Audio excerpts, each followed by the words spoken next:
오랜만에 사무엘상을 같이 나누기 때문에 앞에 있는 것을 좀 까먹은 것 같아서 기억을 되살리기 위해서 다윗의 동선을 좀 점검을 해봤으면 좋겠습니다. 블레셋으로 망명을 하고 싶었던 다윗은 블레셋 사람들이 다윗을 알아봄으로 말미암아 블레셋에 제대로 있지 못하고 아둘람이라고 하는 동굴로 도망을 옵니다. 근데 그 아둘람이 동굴이었기 때문에 약 400명의 이 사병들, 다윗이 사울과 함께 전쟁을 치르기 위해서 준비한 약 400명의 사람들이 이 아둘람 동굴에 살기가 힘들었겠죠. 그래서 결국 이 아둘람에서도 살지 못하고 다시 모압 땅으로 넘어갑니다. 그러나 그 모압 땅에서도 제대로 살지 못했던 다윗은 갓이라고 하는 손자를 만나 다시 이스라엘 땅 헤렛이라는 곳으로 넘어옵니다. 그러니까 동선을 정리하자면 이방 땅과 이스라엘 땅을 왔다 갔다 하더란 말입니다. 결국 이것은 살기 위함이었죠. 살기 위하여 다윗은 이방 땅의 어느 지역으로 갈 것인가, 그리고 이스라엘 땅의 어느 곳에 살 것인가 왔다 갔다 하며 자신의 계획을 세웠습니다. 그런데 결국 다윗은 사울의 정보망에 걸리고 맙니다. 자, 우리가 이 다윗의 동선을 살펴보면서 알 수 있는 것은 이 모든 다윗의 동선은 자기 스스로 결정했고 자기 스스로 계획을 한 동선입니다. 그런데 성경은 이 다윗이 이렇게 자신이 동선을 선택한 것에 대해서 가타부타 말을 하지 않습니다. 다만 성경 읽는 우리에게 이것을 알아서 해석을 해보라고 말하는 거죠. 자기 스스로 다윗이 계획했던 그 길을 성경은 침묵합니다. 다시 말씀드리자면 왜 성경은 침묵할까? 그것은 결국 독자의 몫으로 넘기는 것입니다. 이 독자의 몫으로 넘기는 우리는 왜 그러면 하나님께서 이렇게 스스로 결정한 다윗의 길들을 침묵하시는 걸까? 답은 정확히 나옵니다. 이 다윗이 걸어갔던 모든 지역은 오랫동안 살 수가 없었습니다. 잠깐 있었습니다. 아주 짧은 시간에 거기서 떠나야 했고 또 짧은 시간에 거기서 떠나야 했던 겁니다. 여러분, 아마도 이 다윗은 살기 위해서 아주 깊이 연구했을 겁니다. 모압 땅에 가서 어떻게 살 것인지, 아둘람 굴에서 어떻게 살 것인지, 그리고 블레셋 지역에서 어떻게 살 것인지 자기의 있는 힘을 다해 연구했을 것이고 자기 있는 힘을 다하여 대안을 만들었을 것입니다. 그런데 결국 자기가 있는 힘을 다하여 만들었던 그 계획들, 블레셋 계획, 모압의 계획, 아둘람의 계획, 이 계획들은 불과 며칠을 지내지 못하고 그 자리를 철수할 수밖에 없었다. 결과를 우리에게 보여줍니다. 여러분이 인생을 살아가면서 여러분이 있는 힘을 다하여 계획을 세울 것이고 여러분이 있는 힘을 다하여 내가 가야 할 길을 만들어낼 것입니다. 그런데 아마도 우리 가운데는 그것이 나의 인생을 책임질 줄 알았던 그 길, 내 인생을 책임져 주지 않았던 그 무엇이 불과 한 달도 못 돼서 보따리를 싸야 되고 한 달도 못 돼서 없어지는 경우가 여러분 경험상에 있겠죠. 이 다윗은 지금 사울 앞에서 죽기 살기로 살아야 될 현실 앞에 놓인 사람입니다.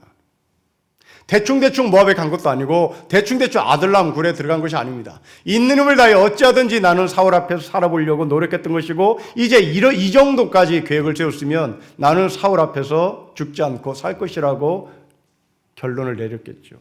그러나 이 사람의 결론은 불과 며칠도 못 가서 숲으로 돌아가고 말았습니다. 우리 인생과 하나님의 계획은 이렇게 다른 것 같습니다. 이런 바울을 보십시오. 바울에게 했던 선교는 아시아 선교였습니다. 바울에게 했던 1차적 선교는 아시아 선교였습니다. 그런데 하나님은 이 아시아 선교, 지금 오늘날로 말하면 터키 지역을 자신의 선교지의 목표물로 정하고 인내를 다하여 그 선교지 아시아, 오늘날 터키 지역을 가려고 했으나 하나님은 그 아시아 지역을 막았죠. 그리고 바울을 유럽으로 돌렸습니다. 그 유럽으로 돌려 제일 먼저 선교지를 만났던 장소가 빌립보라는 도시입니다. 그런데 이 빌립보 도시에서 선교를 했던 바울은 자기의 두 번째 선교의 목표를 서바나로 정합니다. 오늘날 스페인을 말합니다.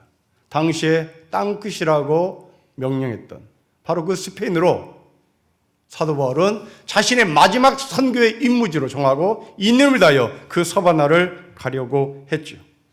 그런데 하나님은 또 놀랍게도 이 바울에게 유럽 전체의 복음화를 허락하지 않습니다. 바울은 그토록 스페인을 가보기를 원했으나 스페인을 가보지 못합니다. 스페인을 가기 위하여 로마를 반드시 거쳐야 되는데 이 로마 교인들에게 보낸 편지 가운데 내가 서바나로 갈 계획이 있는데 내가 서바나에 가서 선교를 할 계획이 있는데 서바나 가는 중에 로마에 들러서 너희를 만나고 싶다. 그렇게 편지까지 했습니다. 그러나 결국 사도 바울은 서바나를 가지 못하고 로마에 갔는데 그 로마에는 서바나를 가기 위하여 중간 기착지로 만난 것이 아니라 죽으러 간 것이죠. 죄인의 몸으로 가고 그 죄인의 몸으로 로마에 갔던 사도 바울은 거기서 죽습니다. 여러분, 사도 바울이 계획했던 것은 1차적으로 아시아 선교였습니다. 그런데 하나님은 그 아시아 선교를 막으시더니 유럽으로 뺐습니다. 그래서 다시 사도 바울은 그럼 나는 유럽이 내 인생의 선교의 최대 목표지다라고 결정하고 끝까지 이 유럽 선교의 마지막 서바나를 공략을 하기를 원했으나 결국 사도 바울은 그것조차도 하나님의 계획에서 어긋나 버리고 말았습니다. 자, 우리는 여기서 사도행전 1장 8절을 잘 연구해야 됩니다. 여러분, 사도행전 1장 8절은 예루살렘과 온 유대와 사마리아 땅끝까지 복음을 전하라는 성령의 명령입니다. 이 하나님의 명령인데 우리는 이것을 잘못 해석한 나머지 예루살렘을 그리고 사마리아를 이렇게 점차적으로 확장하는 것으로 생각합니다. 여러분, 그러나 그렇지 않습니다. 성경 원문을 보시면 여러분들이 영어 버전을 갖고 계신 분들이 있으면 사도행전 1장 8절 어떻게 번역된지를 보시면 압니다. 사도행전 1장 8절은 예루살렘을 먼저 선교하고 그리고 유대를 선교하고 사마리아를 선교하고 땅끝을 선교하는 순차적으로 1, 2, 3, 4가 아닙니다. 1, 2, 3, 4 순으로 가는 것이 아니라 영어 버전을 보면 모두가 다 엔드입니다. 예루살렘 엔드 유대 엔드 사마리아 엔드 땅끝입니다. 다시 말하면 이것은 1, 2, 3, 4가 아니라 동시다발이란 말입니다. 예루살렘도 유대도 사마리아도 땅끝도 동시에 하나님의 복음이 전해지기를 원하는 하나님의 마음인 겁니다. 근데 우리는 이 사도행전 1장 8절을 어떻게 적용하냐면 한국 복음화, 민족 복음화부터 하자. 그리고 세계 복음화를 그 다음에 하자 하고 순서를 정하죠. 이것은 예루살렘을 먼저 하고 그 다음에 유대를 다음에 하고 사마리아를 나중에 하고 그다가 맨 끝에 땅끝을 하자는 것과 똑같은 것입니다. 이것은 성경을 잘못 해석한 거죠. 이것은 성경을 수선상으로 보는 것입니다. 만약에 수선상으로 보기를 원하셨다면 하나님은 바울에게 아시아 선교를 끝내고 난 다음에 그 다음에 유럽 선교를 하면 되는 겁니다. 그런데 어떻게 하나님은 바울이 나 아시아 선교 하겠습니다. 그랬더니 아시아 선교 하지 말고 유럽 선교 하라고 말씀했고 그러면 나 유럽 선교 할게요. 그랬더니 또 하나님은 유럽 선교를 막으시고 결국 로마에서 사도 바울이 죽게 만드는 이유는 뭘까? 이것은 예루살렘과 온 유대와 사마리아 땅끝까지 복음을 전하는 성령의 말씀을 잘못 해석했기 때문입니다. 여러분, 하나님의 계획은 여러분이 갖고 있는 계획과 전혀 다른 것입니다. 그 전혀 다른 것이 뭘까? 여러분들은 순차적으로 갑니다.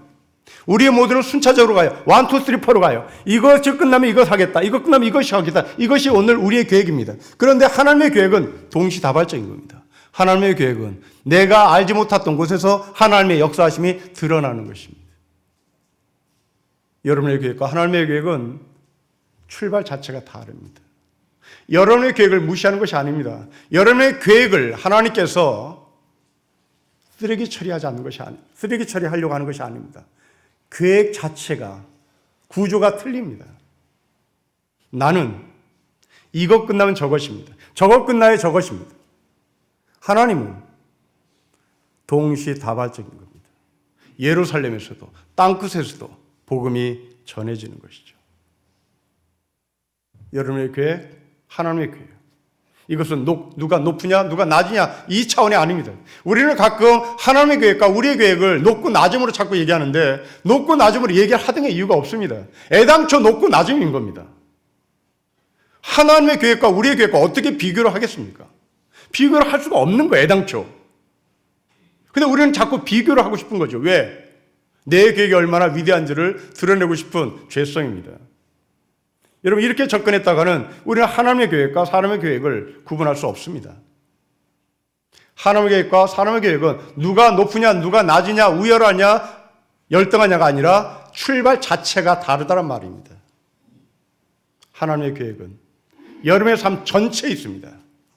여러분은 내가 고등학교를 졸업하면 대학을 가서 대학에서 무엇을 할 것이라고 계획하지만 하나님은 고등학교 안에서의 전체 계획을 갖고 계시고 대학 안의 전체 계획을 갖고 계시고 아니 여러분들이 아직까지 계획하지 못했던 말년의 계획까지도 하나님은 갖고 계시는 그 하나님의 계획이 우리 가운데 있는 것이죠.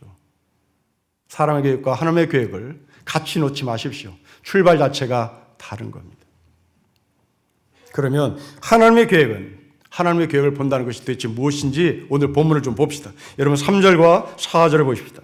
하나님의 계획과 그리고 사람의 계획이 어떻게 다른지를 봅시다. 3절과 4절 같이 읽겠습니다. 시작. 다윗이 거기서 모압 미스베로 가서 모압 왕에게 이르되 하나님이 나를 위하여 어떻게 하실지 내가 알기까지 나의 부모가 나와서 당신과 함께 하기를 청하나이다 하고 부모를 인도하여 모압 왕 앞에 나갔더니 그들은 다윗의 요새에 있을 동안에 모압 왕과 함께 있었습니다. 여러분 다윗은 자기가 살기 위하여 모압으로 갔습니다. 왜 모압으로 갔을까요? 모압은 다윗의 증조 할머니의 고향입니다. 다시 말하면 룻이라는 여자의 고향입니다. 이 룻은 자기의 증조 할머니였습니다. 여기에 다윗은 자기 아버지 어머니와 그리고 식솔들을 데리고 들어갔습니다. 여기서 하나님의 뜻을 구하려고 마음을 먹었습니다. 여러분 3절을 다시 보십시오. 아주 재미있는 표현이 있습니다. 다윗이 거기서 모압 미스베로 가서 모압 왕에게 이르되 하나님이 나를 위하여 어떻게 하실지를 내가 알기까지 나의 부모가 나와서 당신과 함께 하기를 청합니다. 여러분 3절에 모압으로 들어가는 계획은 이미 다윗이 정한 겁니다. 다윗이 먼저 정하고 나서 모압에 들어간 다윗은 거기서 하나님의 뜻을 묻습니다. 여러분 여기에 대해서 여러분이 동의하는지를 묻습니다. 여러분 예수님이 이렇게 말씀하지 않았어요. 예수님은 먼저 그 나라와 의를 구하고 그 다음에 네 일을 하는 거예요. 이게 하나님께서 우리에게 늘 요구하시는 순서입니다. 그런데 다윗은 자기가 먼저 계획을 해서 모압 땅에 들어갔습니다. 모압 땅에 들어가서 하나님의 뜻을 구해요. 모압 땅에 들어가기 전부터 하나님의 뜻을 구해야 했던 이 다윗은 자기가 먼저 자기의 의를 구하고 자기가 먼저 자기의 나라를 구하고 먼저 자기가 자기의 계획을 구하고 그리고 이어서 하나님의 의와 하나님의 나라와 하나님의 계획을 구하고 있습니다. 여러분 그 결과 다시 거듭 말씀드리지만 모압 땅에서 얼마 살지 못하고 다윗은 철수를 합니다. 여러분 왜 그럴까요? 왜 내가 계획을 했는데 그 계획이 오래가지 못하고 철수를 할 수밖에 없을까요? 이유는 간단합니다. 나의 유익 때문인 거죠. 여러분 하나님은 우리의 유익을 위하여 당신의 계획을 삼지 않습니다. 하나님의 나라를 위해서 계획을 세워요. 하나님의 나라와 그 의를 위하여 계획을 세우지 우리의 유익을 위해서 계획을 세우지 않습니다. 다윗은 자신의 유익을 위하여 계획을 세웠고 그 계획은 얼마 못 가지 않아서 짐을 싸야 하는, 철수해야 하는 결과를 가져왔습니다. 다윗은 자신의 부모를 모압 왕에게 맡깁니다. 혈과 육에게 맡기고 있다는 말입니다. 여러분들의 인생을 어디에 맡깁니까? 여기 연세가 지긋하신 여러분, 이제 세상을 떠날 준비를 하신 여러분, 여러분의 인생을 어디에 맡기겠습니까? 혈과 육에 맡기겠습니까? 아니면 믿음으로 나의 삶을 마감하겠다고 지금 준비하고 계십니까? 제 친구 아버지가 LA에서 오래전에 이민을 하셔서 평생을 사셨는데 이제 내일 모레 세상을 떠나셔야 하는 상황입니다. 옆에 식구들이 보살피가 너무나 힘드니까 요양원에 모셨던 것이죠. 요양원에 들어가신 이 아버지가 한 일주일밖에 계시 못했는데 자식들에게 나 여기 못 있겠다. 왜요? 나 기계 같더라. 그게 무슨 말이에요? 때가 되면 간호가 사서 기저귀 갈아. 정확한 시간에 기저귀 갈아주고, 정확한 시간에 머리 감겨주고, 정확한 시간에 밥 먹이고, 정확한 시간에 약 주고. 내가 기계냐? 나 이게 못 듣겠다. 나 집에 가야 되겠다. 당신은 그곳에서 인간의 존엄성을 요만큼도 찾지 못했다는 절망감을 가졌습니다.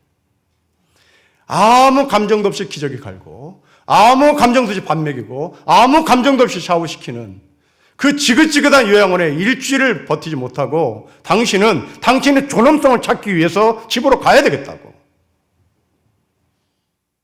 집에 오셨습니다. 거동이 불편한 분입니다. 그런데 집에 오신 이분이 기어서 화장실 가는 겁니다. 여러분, 이것이 나의 인간의 존엄성을 찾는 행동이죠. 우리는 그것을 보고 딱하다고 얘기하는 겁니다. 그런데 본인은 그게 딱한 게 아니에요. 본인은 그게 나의 인간의 존엄성을 찾는 방법이에요.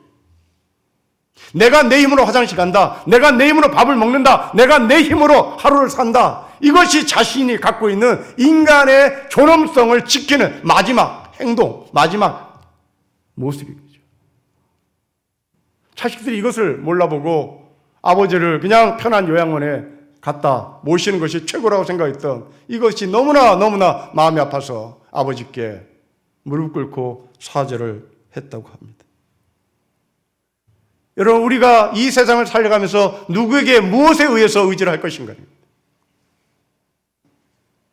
그렇게 몇백만 원씩 드는 요양원에 가서 아주 편하게 요양받는 것이 정말 인간의 존엄성을 찾는 길인가? 아니면 정말 식구들과 함께 마지막까지 식구들의 살냄새를 맡아가며 식구들의 손을 붙잡아가며 식구들과 함께 과거를 이야기하며 눈을 감는 것이 인간의 존엄성을 찾는 것인가? 이것은 여러분의 선택입니다.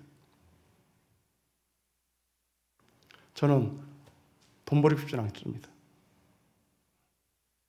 저는 기어서라도 화장실 가는 삶을 선택할 것 같습니다. 여러분, 사람이라는 것은 무엇에 의지하냐가 중요한 것이죠. 사람은 의지할 수밖에 없는 존재입니다. 한문의 사람 인자는 사람과 사람이 서로 의지하는 겁니다. 여러분, 사람은 사람과 사람이 의지하는 거예요. 사람은 사람과 돈이 의지하는 게 아닌 겁니다. 지금 이 다윗은 자기가 아버지 어머니를 모셔야 됩니다. 불구하고 자기가 아버지 어머니를 모시지 못하고 모압에게, 자기의 증조 할머니의 친척에게 아버지 어머니를 맡기고 싶어 했습니다. 영원한 하나님, 그분께 자기 어머니, 아버지를 맡기고 자신이 그분께 의지해야 되겠다는 생각을 하지 못했습니다.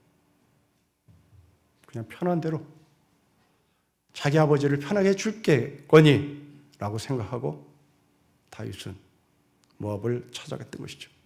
그러나 그 계획도 얼마 가지 못해서 끝나고 말았습니다. 이때 하나님은 가시라는 선지자를 다윗에게 보냅니다. 여러분 5절을 보십시오. 우리 5절을 같이 읽겠습니다. 시작. 선지자 가시 다윗에게 이르되 너는 이 요새에 있지 말고 떠나 유다 땅으로 들어가라. 다윗이 떠나 헤레 수풀에 이르니라. 자, 우리는 5절을 읽으면서 좀 고개가 갸우뚱대는 것이 있습니다. 이 요새는 도대체 어디일까? 성경은 이 요새가 어떤 요새인지를 말하지 않습니다. 다만 추측할 수 있는 것은 다윗이 사울과 전쟁을 벌이기 위하여 준비한 요새인 것은 분명했죠. 그렇다면 이 요새는 비밀 요새일 것입니다. 그런데 어느 누구도 알아서는 안 되는 이 비밀 요새를 이름 없는 가시라는 선지자가 불쑥 나타나 버렸습니다. 여러분, 지금 이 다윗의 입장에서 굉장히 낭패인 겁니다. 여기서 이 가시라는 선지자는 처음 등장하는 사람입니다. 처음 등장한 이 가시라는 선지자는 그렇다면 이름 없는 선지자인 거죠. 이 이름 없는 선지자가 철통 비밀을 지키고 요새를 만들었던 어딘가 요새, 이름도 모르는 그 요새를 가시라는 선지자가 찾아왔습니다. 여러분, 다윗은 있는 힘을 다하여 자신의 지혜를 짜냈습니다. 사울과 한판 붙기하여 물리적으로 역부족했던 다윗은 비밀 요새를 만들어 놓고 그 속에서 전략을 짜고 그 속에서 전쟁을 준비하고 있었던 것입니다. 그런데 이 비밀 요새가 별 볼 일 없는 갓이라는 선지자에 의해서 들통이 나버렸습니다. 아마도 이 갓은 다윗의 입장에서 보면 비밀 요원일 수도 있습니다. 스파일 수도 있습니다. 그런데 아무튼 이 사람이 누구인지 모르겠으나 이 사람에 의해서 요새가 발각났습니다. 앞에는 하나님의 계획, 사람의 계획을 나눴지만 오늘 이 본문에서는 사람의 지혜, 하나님의 지혜를 나눠도 좋을 것 같습니다. 그리고 이 고백 또한 바울의 고백이기도 하죠. 바울은 고린도전서에서 하나님의 지혜와 사람의 지혜를 구분합니다. 당시 이 말씀을 들었던 사람들은 고린도 교회 사람들입니다. 고린도 교회 사람들은 잘난 사람들이 너무나 많았습니다. 그 잘난 사람들 중에 돈이면 돈, 지식이라면 지식, 열심이라면 열심, 모두가 다 잘난 사람들이었습니다. 이렇게 잘난 사람들이 자기네가 갖고 있는 돈, 자기네가 갖고 있는 지식, 자기네가 갖고 있는 열심이 구원의 능력이 된다라고 생각을 했습니다. 그러자 바울은 고린도 교회에 보낸 편지에서 그것은 사람의 지혜지 하나님의 지혜가 아니다. 하나님의 지혜는 미련한 것으로 나타나는 것이고 미련한 방법으로 하나님은 하나님의 지혜를 드러낸다고 말합니다. 그렇습니다. 고린도 교회 교인들은 열심으로 자기가 갖고 있는 성경 지식으로 자기가 갖고 있는 헌금의 액수로 하나님 앞에 구원을 받을 것이라고 생각을 했습니다. 사도 바울은 그렇게 말하지 않습니다. 사도 바울은 여러분의 돈의 역량, 헌금의 역량, 지식의 역량, 그리고 열심의 정도에 따라서 하나님은 구원을 할 것이니 말 것인지 고민하지 않습니다. 구원은 값없이 주시는 하나님의 은혜이기 때문에 그렇습니다. 때문에 우리가 회개함으로 말미암아 구원을 얻는다는 말은 엄밀히 말해서 틀린 말입니다. 회개함으로 구원을 받을 수 없습니다. 회개함으로 구원을 받는 말은 원칙적으로 틀린 말입니다. 구원은 회개가 없이도 가능해야만 그것이 구원입니다. 회개함으로 구원한다는 것은 회개가 조건이 될 염려가 있기 때문입니다. 회개할 수 없는 사람은 그러면 구원을 받을 수 없다는 말이 되는 겁니다. 회개할 수 없는 사람이 누굴까요? 회개할 수 없는 사람은 지적 능력이 떨어진 사람은 회개할 수 없습니다. 여러분들은 회개할 수 있는 사람이죠. 여러분들은 많이 배웠기 때문에 그렇죠. 그러나 우리 대훈이 같은 아이는 회개할 수 있는 능력이 되지 못합니다. 그렇다면 이 아이는 애당초 구원의 반열에서 아웃된 아이인가? 정말 그게 하나님이라면 우리는 그 하나님을 믿을 수가 없는 거죠. 우리는 그 하나님을 믿지 말아야 되는 겁니다. 구원은 선물입니다. 구원은 어떤 누구에게도 주는 하나님의 값없이 주시는 선물입니다. 회개를 할 수 없어도 그리고 내가 지은 죄가 뭔지도 몰라도 또 내가 하나님 앞에 서는 것이 뭔지도 몰라도 하나님은 우리에게 그 은혜를 주셔 구원의 반열에 들어 넣으시는 겁니다. 기억하십시오. 나는 예수 믿고 싶은데 어떻게 하죠? 라고 말하는 사람은 예수를 믿게 된 사람일까요? 아직 예수를 믿지 않은 사람일까요? 내가 지금 예수를 믿고 싶은데 어떻게 하죠? 라고 말하는 사람은 이미 예수를 믿은 사람입니다. 이미 그 사람은 하나님의 은혜 가운데 들어와 있는 사람입니다. 이제 그 사람이 누군가로부터 하나님의 말씀을 배우고 누군가로부터 하나님의 말씀을 듣기 시작하면 이제 그 사람 회개라는 게 이런 것이구나 하고 알기 시작하고 그 다음에 행동을 옮기면 되는 겁니다. 예수 믿고 싶은데 어떻게 하죠? 라고 말하는 사람에게 바로 말하십시오. 당신은 이미 예수를 믿고 있는 사람이라고. 그리고 여러분들은 차근차근 그 예수가 누구인지를 가리키면 되는 겁니다. 회개하고 기도하고 헌금하고 성경 공부를 하는 이 모든 것들은 구원의 조건이 아니라 구원받은 이후에 우리가 해야 되는 삶인 겁니다. 다윗은 갑자기 이 갓이라는 선지자 한 사람을 만납니다. 무시해도 좋을 사람입니다. 하지만 이 갓이 명령합니다. 여러분 5절 말씀을 다시 보십시오. 우리 5절을 다시 읽겠습니다. 시작. 선지자 갓이 다윗에게 이르되 너는 이 요새에 있지 말고 떠나 유다 땅으로 들어가라. 다윗이 떠나 헬의 수풀에 이릅니다. 그대로 따라요. 여러분 왜 따랐을까? 왜 다윗은 이름 없는 선지자 갓이라는 사람의 이야기를 믿고 따랐을까? 거듭 말씀드리지만 여기는 비밀 요소입니다. 이 비밀에서 들통난 겁니다. 들통났다면 지금 갓을 의심해야 되는 겁니다. 네가 왜 나를 추적해 왔느냐고 의심을 하고 진짜인지 가짜인지를 찾아내야 되는 겁니다. 그런데 다윗은 이 사람이 진짜인지 가짜인지 관심이 없어요. 다윗은 이 사람의 말을 그대로 따라갑니다. 여러분 왜 그럴까요? 선지자니까요. 만약 여러분들이 갓은 선지자이기 때문에 다윗이 따라갔다라고 생각하면 여러분 굉장히 위험한 믿음을 갖고 있는 사람입니다. 왜 다윗은 갓의 이야기를 듣고 따라갔을까요? 갓이 선지자가 아니라 다윗은 믿음의 사람이었기 때문입니다. 믿음은 보이지 않는 것들의 증거였기 때문입니다. 만일 여러분들이 갓이 선지자였기 때문에 따라갔다고 생각한다면 여러분들은 목사에게 넘어갈 확률이 100%입니다. 목사의 말을 믿고 따라갔다가 낭패보거나 따라갔다가 그 목사의 종이 될 확률이 높으니까요. 여러분 목사를 믿고 따라갔다 목사의 종이 되거나 목사를 믿고 따라갔다가 목사와 등지는 사람이 우리 주변에 정말 많습니다. 다윗은 지금 갓이란 선지자를 믿고 따라간 것이 아닙니다. 다윗은 믿음을 들고 간 겁니다. 보이지 않는 것들의 증거인 것을 고백하고 간 것입니다. 거기에 정보가 흘러갔던 이 다윗의 정보가 사울에게 들어갔습니다. 사울은 방방 떴습니다. 여러분 6절 보십시오. 사울이 다윗과 그와 함께 있는 사람들이 나타났음을 들으니라. 그때 사울이 기브아 높은 곳에 손에 단창을 들고 에젤 나무 아래 앉았고 모든 신하들은 그의 곁에 섰습니다. 여러분 이 6절은 어전 회의를 하고 있는 그림입니다. 에젤이라는 나무 아래 사울은 앉았고 모든 신하들은 섰습니다. 지금 어전 회의를 하는 거죠. 왕의 어전 회의를 하고 있는 이 자리에 사울은 다윗이 나타났다는 소리를 듣고 손에 단창을 들었습니다. 그리고 어전 회의에서 참모들의 이야기를 듣는 것이 아니라 7절과 8절에 사울은 자신의 이야기를 하기 시작합니다.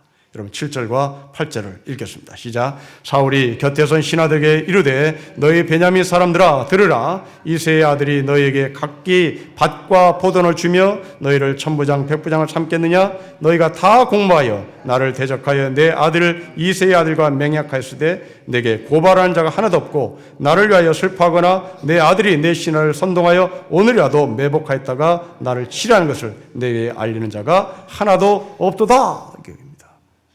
여러분 사울은 두 가지를 우리에게 얘기합니다. 베냐민 지파를 지목합니다. 여러분 사울이 베냐민 지파입니다. 베냐민 사울이 자기의 동족인 베냐민 지파가 말합니다. 이새의 아들이 다윗이 너희의 왕이 되면 베냐민 지파 너희들에게 밭과 포도를 주겠느냐? 천부장과 백부장을 주겠느냐? 천부당 만부당한 소리다. 여러분 지방색을 조종하고 있습니다. 여러분 이런 지도자는 정말 있어서는 안 된 지도자죠.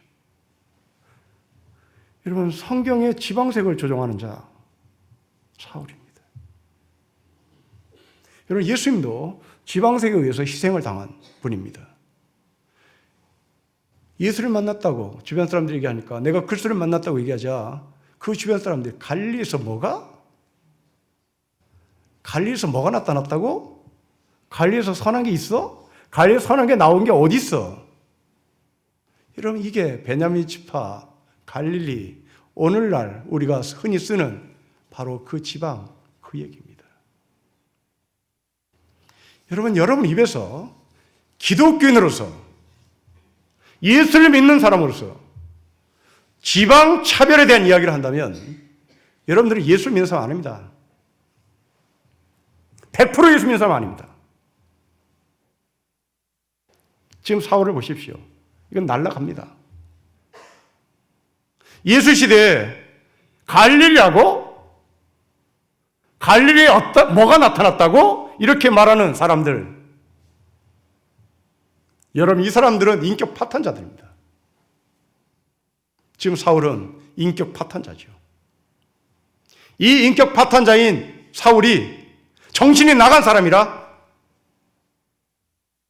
수금을 타야 정신이 안정되고 이렇게 지방사역을 조종해야 자기에게 표를 얻을 수 있는 정신질환을 우리에게 보여준 것입니다.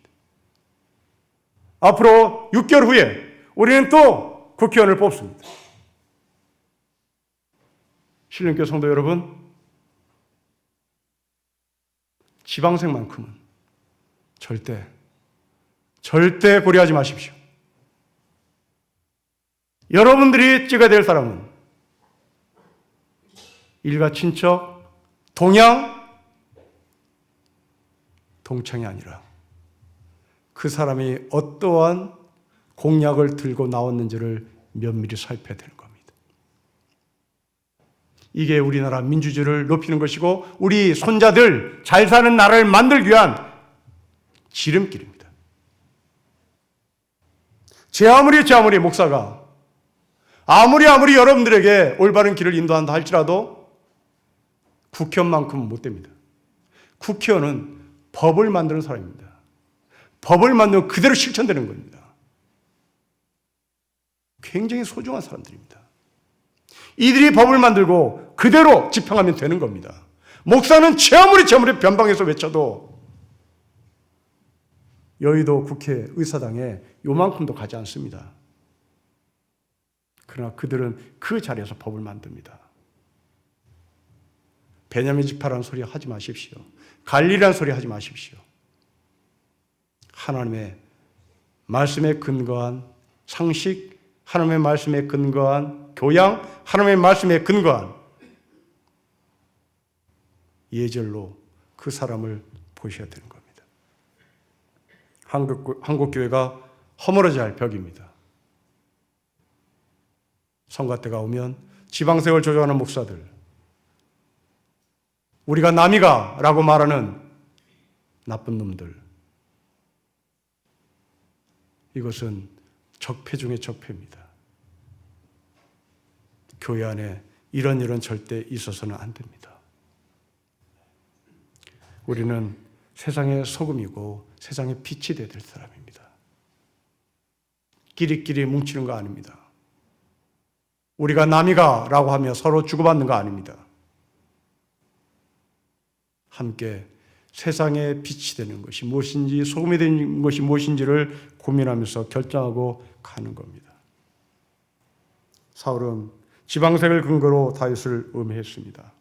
그러자 이 사울의 뜻을 재빨리 눈치챈 한 쓰리 같은 인간 하나가 등장합니다. 여러분 9절 10절을 보십시오.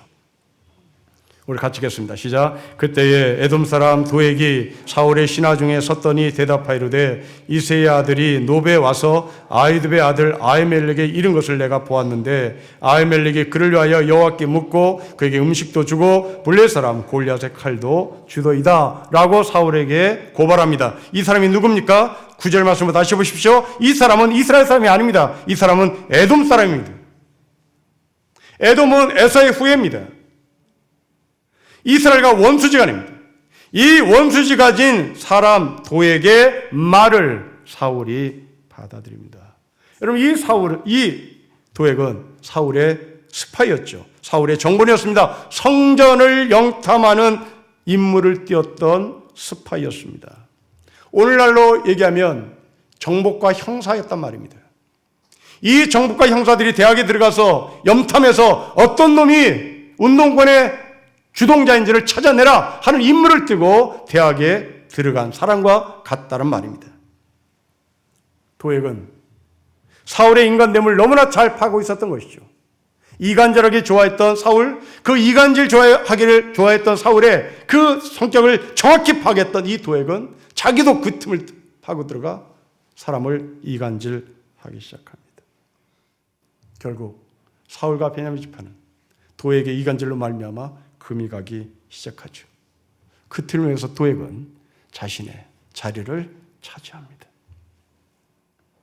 여러분, 사람은 함께 살아가는 것을 시기한 나머지 그 틈을 피고 들어가 분리시키거나 이간질하거나 뒤에서 모함하는 것은 도액과 같은 사랑인 것을 기억하셔야 됩니다. 어제 새벽기도에 우리가 두아디라 교회라는 교회를 묵상했습니다. 두아디라는 교회는 사랑이 넘치는 교회였습니다. 인내가 넘치는 교회였고 믿음이 강한 교회였습니다. 섬김과 인내가 있었던 이 교회에 이세벨이라는 가짜 선지자가 등장합니다. 여러분, 이상하죠? 이 이세벨이라는 선지자가 두아들에게 들어와서 흙탕물을 만들어 놓습니다. 여러분, 도대체 이 교회가 어떤 교회일까요? 성경은 이렇게 소개합니다. 두아디라 교회는 사랑이 넘치는 교회였다. 믿음이 강한 교회였다. 섬김과 인내가 있었던 교회였다. 그런데 이세벨이라는 여자가 와서 흙탕물을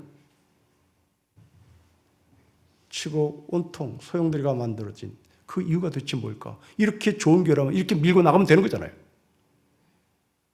그럼 도대체 왜 이 교회는 무엇에 근거해서 혼란스러워졌을까 하는 겁니다. 여러분, 저는 여기에서 인내라는 단어에 초점을 맞춥니다. 이 인내는 다시 오실 예수 그리스도를 기다리는 그 시간이었겠죠. 다시 오실 예수 그리스도를 기다리는 그 시간을 기대하며 참습니다. 이때 이 이세벨이라는 여자가 치고 들어와서 하는 얘기가 예수가 언제 오는지도 모르지. 그렇게 하염없이 기다리면 뭐 하겠냐. 그 시간 낭비야. 내가 알려줄게.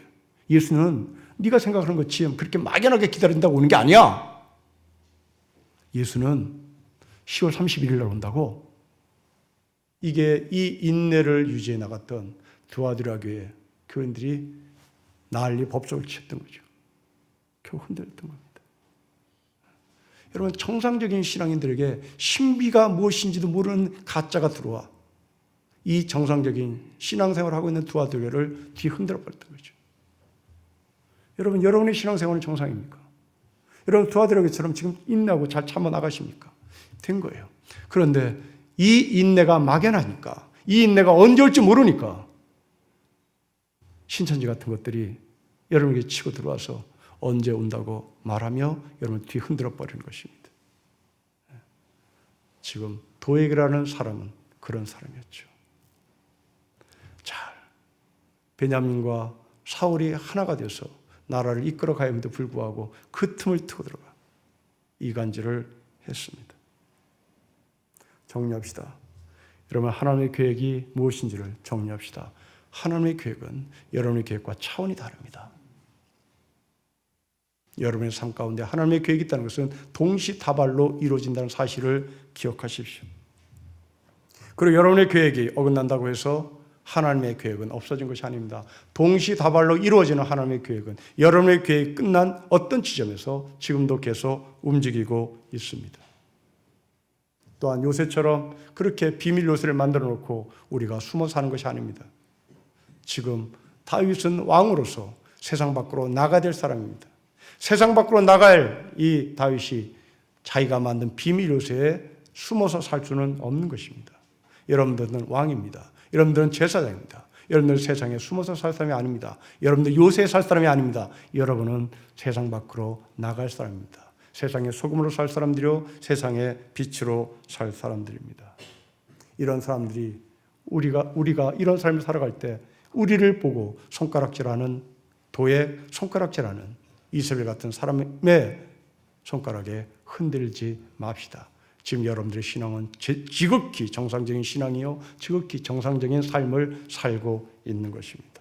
여러분의 삶 전체에 하나님의 계획이 있음을 기억하고 어느 하나가 깨졌다고 해서 실망하거나 절망하는 것이 아니라 하나님의 계획에 의해서 또 나는 다시 일어서는 세상의 빛이요 소금이기를 주 이름으로 축복합니다. 기도하겠습니다.